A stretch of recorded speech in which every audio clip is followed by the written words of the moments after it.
टोला महाला गावे जवारे सोर चहुओर बा आई हो दादा चौकीदार वे चोर बा। चाय वाले को हमने चुना चौकीदार चंदा चोर हो गए। नहीं गाएंगे तो मजा नहीं आएगा ऐसे। चंदा चोर हो गए। क्या तुम थकते नहीं फेंकते फेंकते चाय वाले को हमने चुना चौकीदार चंदा चोर हो गए। हेलो दोस्तों, मैं आपके लिए लेके आया हूँ नेहा सिंह राठौर का बहुत खूबसूरत सा गज़ल जो उन्होंने बहुत अच्छा नज़म गाया है। एक बार सुनेंगे तो मज़ा आ जाएगा। मुंब्रा के हरदिल अजीज एमएलए साबिक housing minister Maharashtra doctor Jitendra Awhad साहब को सुन रहे थे। जाहिर है आपका और डॉक्टर जितेंद्र आव्हाड साहब का जो रिश्ता है वो इतना जज्बाती रिश्ता है कि उसमें आंखों का नम हो जाना, आवाज का भर्रा जाना, गले का भर आना, ये फितरी अमल था जो आपके सामने हो रहा था। एक बार हाथों को हवाओं में लहराते हुए जोरदार तालियों से अपने महबूब नेता का जोरदार इस्तकबाल कीजिए और इस लम्हे को और ज्यादा यादगार बना दीजिए। आइए, मेरे पास वक्त का दामन बहुत तंग होता जा रहा है, इसलिए एक ऐसी मेहमान को आपके बीच यहां माइक पर बुला रहा हूं जिन्हें बारहा आपने टेलीविजन के मुख्तलिफ चैनलों पर अपनी बेबाकी के साथ अपनी बात रखते हुए देखा है। यूपी में काबा, ये उनका खूबसूरत एक ऐसी रचना थी जिसने हंगामा बपा कर रखा था। नेहा सिंह राठौर इस हिंदुस्तान में किसी को बताने समझाने वाला नाम नहीं है।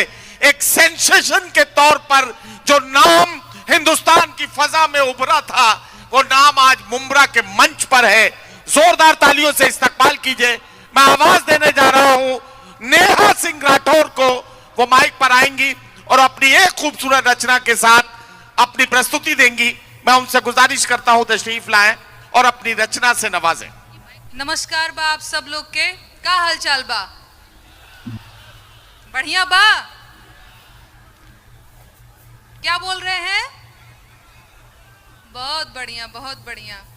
मैं मुंब्रा पहली बार आई हूं और आप लोगों का जोश, ये उत्साह देखकर बहुत अच्छा लग रहा है। वक्त बहुत कम है तो मैं ज्यादा बात नहीं करूंगी, मैं सीधे गीत पे आती हूँ। गीत सुनाऊं?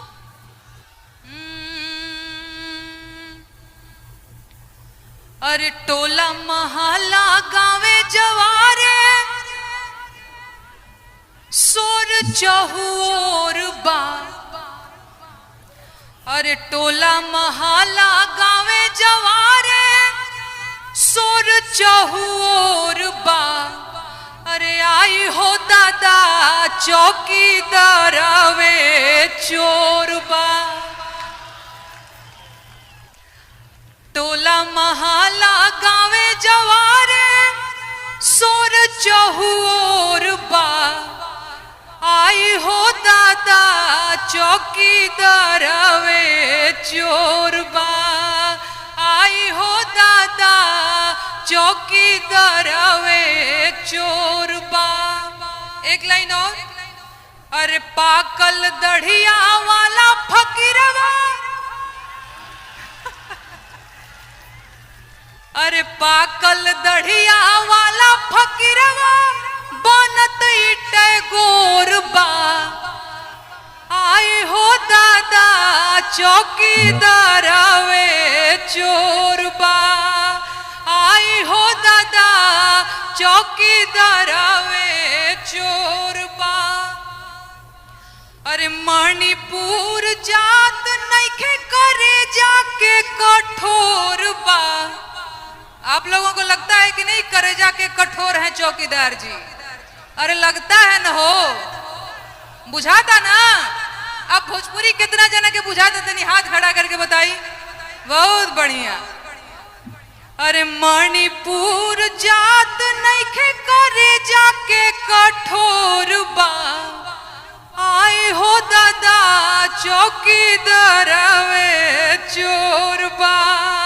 आई हो दादा चौकीदार वे चोर बा। अरे इलेक्टोरल बॉन्ड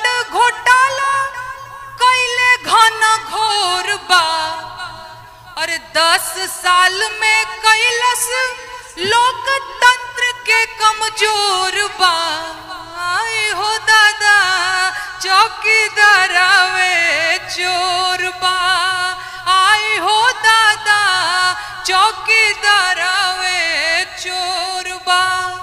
बहुत धन्यवाद, बहुत मन से सुन रहे हैं आप लोग। एक और मैं आप लोगों को सुनाऊंगी, इसके बाद वक्त बहुत कम है। काबा भी मैं सुनाऊंगी, एक गीत और मैं सुनाती हूँ। ओ चाय वाले को हमने चुना चौकीदार, चंदा चोर हो गए देखते देखते। चाय वाले को हमने चुना चौकीदार, चंदा चोर हो गए देखते देखते। चंदा चोर हो गए महाराज, हम और आप ऐसे ही बैठे रह गए। हो हम झूठा हो गए, जुमलेबाज हो गए, धोखेबाज हो गए। बात सही है। चाय वाले को हमने चुना चौकीदार, चंदा चोर हो गए। नहीं गाएंगे तो मजा नहीं आएगा ऐसे। चंदा चोर हो गए। क्या तुम थकते नहीं फेंकते फेंकते, क्या तुम थकते नहीं फेंकते फेंकते। चाय वाले को हमने चुना चौकीदार, चंदा चोर हो गए। एक लाइन और।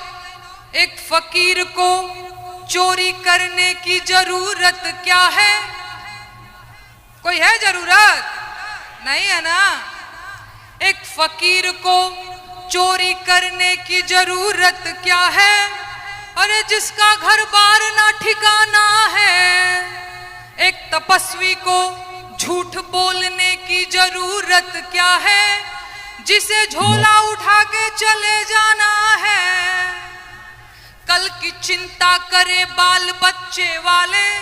हम और आप, हम लोग तो कल की चिंता भी करें कि थोड़ा धन संचय करके रखना है, बचा के रखना है, बचवा को पढ़ाना है, बचिया को पढ़ाना है। आज जिसका बाल बच्चा नहीं है वो काहे की चिंता करे भाई? लेकिन चिंता तो कर रहे हैं। कल की चिंता करे बाल बच्चे वाले, वो क्यों जो राम नाम का ही दीवाना है। एक लाइन और। बीफ कंपनियों से इसने चंदा लिया। याद है कि भूल गए? याद है ना? क्या किया? कहां से? बहुत बढ़िया। कैसे लिया पता है? बीफ कंपनियों से इसने चंदा लिया। मंदिर में माथा टेकते टेकते। चाय वाले को हमने चुना चौकीदार, चंदा चोर हो गए देखते देखते।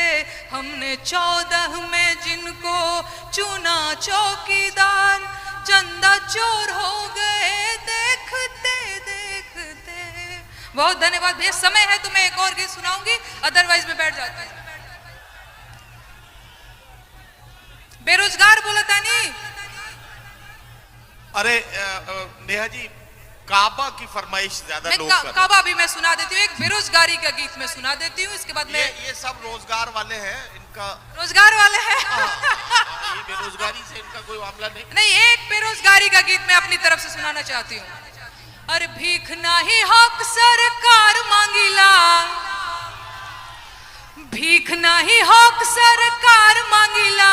बेरोजगार बानी साहेब रोजगार मांगिला, बेरोजगार बानी साहेब रोजगार मांगिला। नौजवान साथियों के लिए एक लाइन। अरे उम्र आधी आइल भइल जवानिया बेकार, नौकरी कहिया मिली कि आही दादा कहिया मिली। नवहा धुने ले का पार, नौकरी कहिया मिली। पढ़त पढ़त झरी गईले चानी पर के बार, नौकरी कहिया मिली कि आही दादा कहिया मिली। दुलरुआ बबुआ भइले भार, नौकरी कहिया मिली। यूपी में काबा सुनाती हूँ, फिर मैं विदा लेती हूँ। अरे खत्म रोजगार बा, बाबा के सरकार बा, हाथरस के निर्णय जो हत लड़की के परिवार बा।